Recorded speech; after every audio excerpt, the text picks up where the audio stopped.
folks, for 5 months I've been preaching to empty pews, and I am so excited about the opportunity of knowing that we're going to be gathering back for worship in this sanctuary this coming Sunday. It is a joy to welcome each and every one of you back. We realize that some aren't ready to be back, and we respect that decision and honor it. But to help us all make this transition into our new normal, we wanted to shoot this video and give you an idea of what to expect when you come on Sunday morning. So over the last 5 months, we've had to all get used to doing things in new ways, and that applies to our church as well.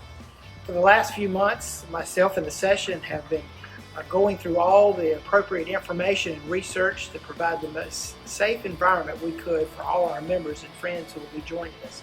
And so I thought I would walk you through some of the steps that we're going to take together each and every Sunday for the safety of all.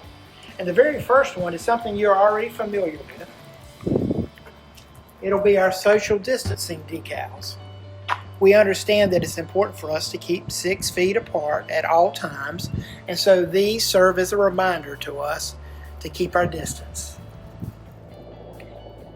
The next thing that we're going to ask everybody to do is to look at these screening questions and to answer them for yourself. You've seen these in other places.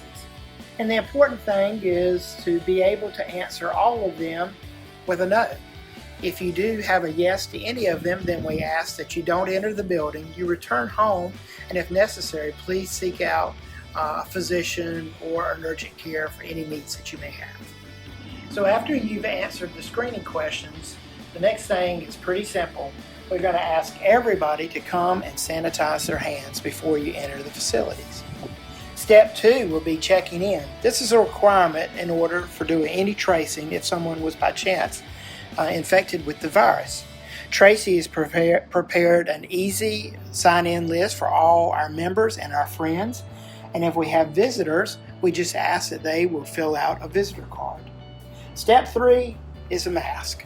Everybody is required to wear a mask while they are in our worship time, including me, unless I am speaking to each and every one of you.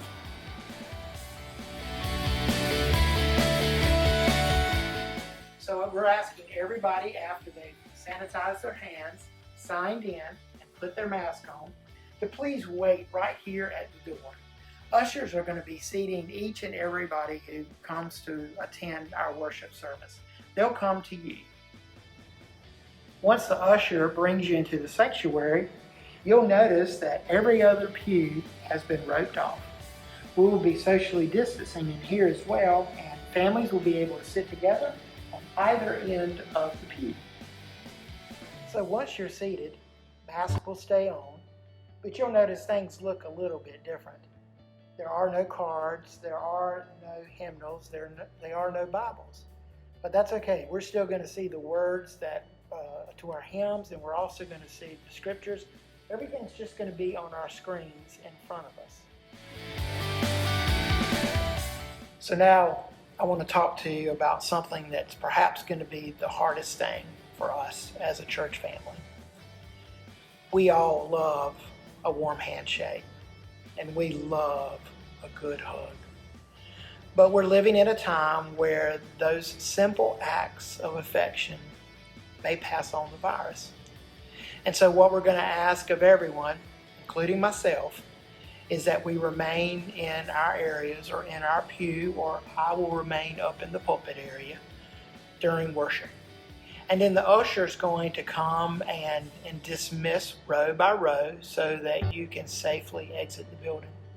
I know this is going to be a difficult thing for us. It's not going to last forever. But right now, it's one of the easiest things we can do to show each other how much we love them. So on your way out, as the usher dismisses you, you'll notice that the offering plates are at the back of the church. We won't be passing them, but we do invite you to place your offering and your gifts here each week as you worship with us.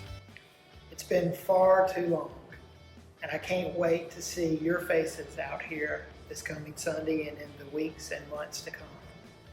Until then, always remember that God loves you, and I love you too. Can't wait to see you. you.